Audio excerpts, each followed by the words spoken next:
समाचार में आप सभी दर्शकों का हार्दिक स्वागत है। आज हम ऐतिहासिक गांव रामराय में पहुंचे हैं, जहां पर मेड क्षत्रिय सुनार धर्मशाला समिति का जो है शपथ ग्रहण समारोह संपन्न हुआ है और सोनी समाज की तरफ से यहां पे हमें और उपस्थित सभी लोगों को एक अनूठी पहल देखने को मिली। इसके तहत अक्सर ये होता है कि जो प्रोग्राम के चीफ गेस्ट होते हैं वो शपथ ग्रहण करवाते हैं, लेकिन समाज ने अनूठी पहल दिखाते हुए समाज की जो बेटी है डॉक्टर सिमरन, उनके द्वारा शपथ ग्रहण समारोह संपन्न करवाया गया है। और इस संबंध में डॉक्टर सिमरन से बात करते हैं कि उन्हें कैसा फील होगा। आप कैसा महसूस कर रहे हैं? ऐतिहासिक और गौरव का बनना है कि समाज में ये दायित्व सौंपा कि मैं शपथ ग्रहण करवा के समाज की बेटियों के लिए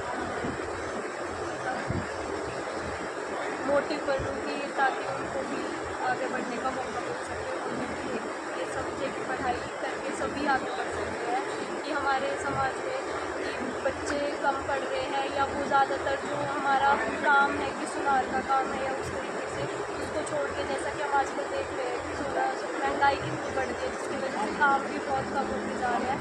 तो पढ़ाई करके शिक्षा एक ऐसी चीज़ है जो हम अपने तक भी रख सकते हैं, दूसरों को भी दे सकते हैं और हमसे कोई छीन नहीं सकता। तो ये हमारे लिए एक ऐसा शस्त्र है जो कि हमें बहुत आगे तक लेके जा सकता है। और बहुत सारे एग्जाम्पल्स भी है, जैसे जो ये जो ऑफिसर है जो इंसान में इतने काफ़ी टाइम तक शिक्षा ग्रहण करो, जितनी हो सके उतना करो और आगे बढ़ो। देखिए दोस्तों, सिमरन जी ने कितना अच्छा संदेश दिया है और शिक्षा के बारे में बताया है कि शिक्षा एक ऐसा धन है जिसको कोई चुरा नहीं सकता और जितना हम बांटेंगे उसी तरीके से बढ़ता जाएगा। और इस पहल को कायम रखते हुए ज़्यादा जानकारी के लिए हम समिति के महासचिव हैं जो retired DPRO doctor Surendra Verma ji से बात करते हैं। जी वर्मा जी, बताइए मुझे ये विचार आपकी समिति द्वारा किस तरह से? ये विशेषकर बेटियों को आगे लाने के लिए, सामाजिक मैसेज देने के लिए ये डॉक्टर सिमरन द्वारा ये शपथ ग्रहण का कार्यक्रम कराया गया है। और वो इस कार्यक्रम के मुख्य चीफ गेस्ट हैं जो वेद प्रकाश समिति हैं, जो समाजसेवी हैं, मेरी में जो है अच्छे पद पर हैं। समाजसेवी होने के साथ साथ समाजीकरण भाग लेते रहते हैं, उनको चीफ गेस्ट बनाया गया है। सबसे पहले हमने यहाँ पर शपथ ली, वह अपने दायित्व के प्रति हम पूरा निर्माण से अपना दायित्व निभाएंगे।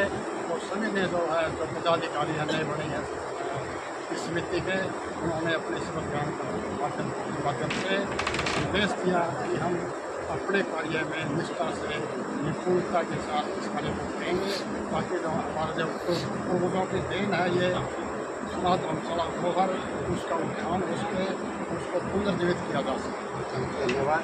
और समिति के जो प्रधान हैं श्री पुरुषोत्तम जी बडाड़ा, उनका क्या कहना है? समाज के विकास के लिए युवाओं का आगे आना, युवाओं भी ऐसे ही आगे बताएं कि मतलब थोड़ा अकड़ में अपना आपको ये समझ के आपको ये वो आ गया, वो बुजुर्गों को साथ लेकर उनका आशीर्वाद लेकर युवा को आगे आना होगा, तभी समाज का विकास संभव होगा। ये जो अलग अलग जिस तरह छोटे छोटे बना रखी है फलाना ट्रस्ट फलाना ट्रस्ट, तो मैं ये मानता हूँ कि सभी को मिलकर एक हो जाना चाहिए। और एक होने की ये रामराय जो धर्मशाला है ये एक बड़ा महत्वपूर्ण स्थान है, क्योंकि एक तो ये धार्मिक नगरी है। हमारे पूर्वज यहाँ पर आया करते, संगठन को मजबूत करने की बात कराया करते, तो हमने भी संगठन को मजबूत करने खातिर यहाँ पर आना चाहिए। और यहाँ पर पूरे भारत से लोग आते थे, तो हमें आसपास के पहले तो आसपास के को इकट्ठा होना पड़ेगा और संगठन को मजबूत करने के लिए आसपास के जो लोग हमसे जुड़ेंगे उनको भी और लोगों को मोटिवेट करना होगा। आप कुछ ऐसा अलग से लेके आ रहे हैं या कुछ अलग से रणनीति बनाई है ताकि आने वाली पीढ़ियों को एक अलग से शिक्षा मिले और समाज को इस नीति को मिले? आप कुछ नया लेके आ रहे हैं या नया कुछ करने जा रहे हैं?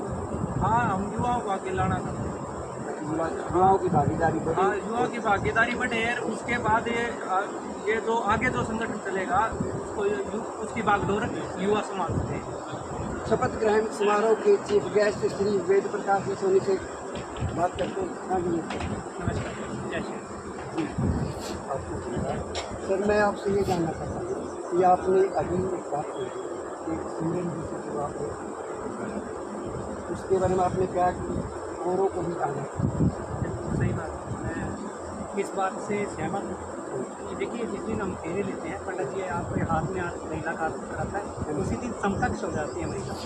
पहले आपके दाएं बैठती फिर बाएं बिठाते हैं, पहले बाएं बैठते फिर दाएं बिठाते हैं, यानी आपके दोनों साइड महिला, शादी से पहले इस साइड, शादी के बाद इस साइड। और जब वो फेरे ले लेते हैं, उनका आधा अधिकार हो जाता है। ना केवल संपत्ति पे, आपके हर अच्छे बुरे काम में भी वो भागीदार है। तो जब हम सामाजिक कोई भी प्रोग्राम करते हैं, चाहे जो भी समाज हो, चाहे वो चाहे लाट समाज, चाहे SC जो भी, ठीक है, सब के जो आज के टाइम पे है, बिना एजुकेशन किसी का भला नहीं है। और एजुकेशन महिलाओं में तभी आएगी जब हम लोग को उनकी एजुकेशन को अप्रिशिएट करेंगे, प्रोत्साहन देंगे। सिमरन बेटी आई, अकेली थी, नहीं अच्छा लगा, क्योंकि समाज के जब हम 45 बंदे बैठे, कम से कम 5 बेटियाँ बहुत शामिल की थी। बेटियाँ कम नहीं है। प्रियंका सोनी आई है, ये बड़े भाई जी का सोनी कांटी जी, इनकी बेटी भी डॉक्टर है। सुरेंद्र जी है, इनकी बेटी भी डॉक्टर है। समाज की बहुत बेटियाँ हैं, लेकिन ज़रूरत है कि उनको इनवाइट करके उनको आगे लाके, ताकि बाकी सब बेटियों के लिए वो एक एग्जाम्पल बने। तभी बेटियाँ आगे देखेंगे कि हाँ, हमें प्रोत्साहन मिल रहा है। अदरवाइज तो प्रोफेशन में अपना डॉक्टर बन गई, तनख्वाह मिल रही है, परिवार संभाल तो रही मैं है। ये आपसे पूछ सकता हूँ कि आपका रक्षा कार्यक्रम अपनी महिलाओं की विशेष बात है। हमारा हिसार में ट्रस्ट है, महाराजा अजमेर जी संस्था ट्रस्ट, उनके हर प्रोग्राम में महिलाएँ आती हैं।